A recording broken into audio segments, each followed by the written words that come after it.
Hello guys! So magluto na ako ipakita sa inyo, ituro sa inyo kung saan pagluto sa saging nga durog na pwede pang pakinabangan. Alright, maggawa tayo ng cake. Of course, na sugar, may isang katutak nga gatas, at 1 cup na all-purpose flour, at saka may oil po tayo, at may baking powder. So yun lang ang gagawin nating cake na banana cake na durog na saging na pwede pang gamit. O ganito ang durog na saging. So slice ko na siya. So pwede pa yan na magagawing cake, pwede pa yan makain, hindi naman siya sira. So durog lang siya. So hiwa-hiwain natin at isali na din ito malambot. O, hindi man siya maitim, malambot lang siya kasi bunol na saging. Alright, so ato siyang mikos-mikuson. Naggamit ang kutsara. Di ta magmikos-mikos nga kamay-kamayo na to, kumut-kumuton kay agoy. Sensitive tayo mga viewers, no? So ato lang ning durug-durugon ang atong saging. Mikos-mikoson siya hantod siya nga mulata siya og maayo. Di ba? Kayo kung may mga saging kayo dyan na mga bunol, huwag niyong itapon. Pwede pa yan gagawing cake. O di ba? So ganyan lang siya. Kuhawa na ito itong all-purpose flour.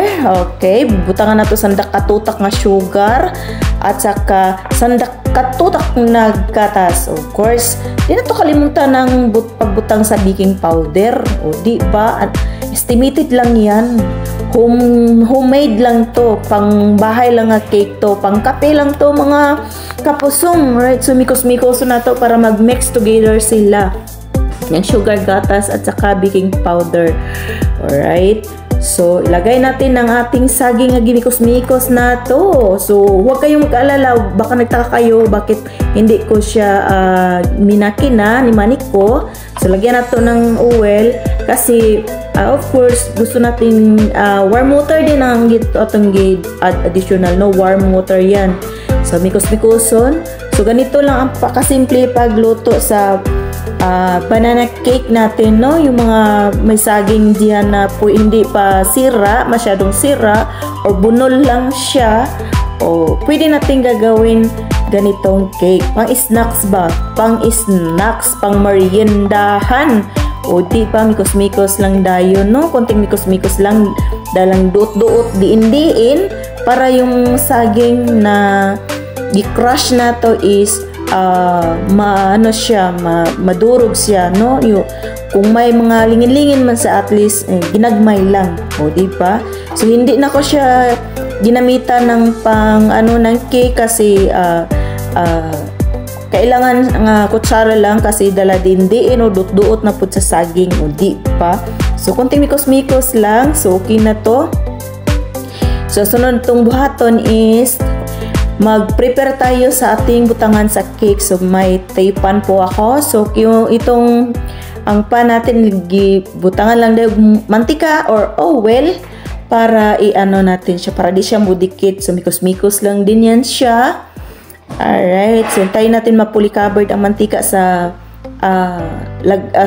ating taypan. Alright, sa ating cake pan o tipan ang tawag sa Arabi dito. Alright, so ilagay na natin ang atong gimikos-mikos na cake at saka harina at saka saging. O di ba?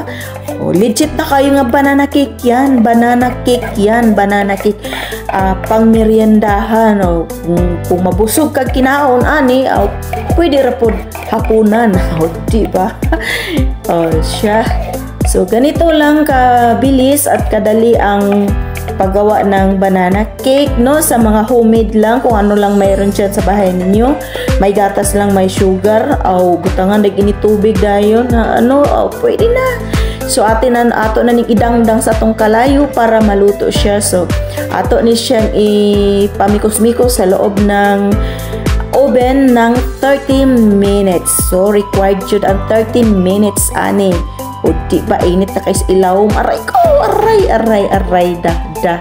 O siya, so ato nang isirado og ilagay natin sa 30 minutes ang iyang roll up. Alright, so hayaan na natin dyan.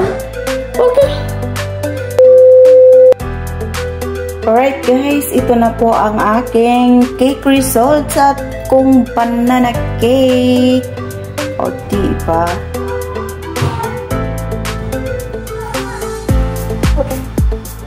Ganda.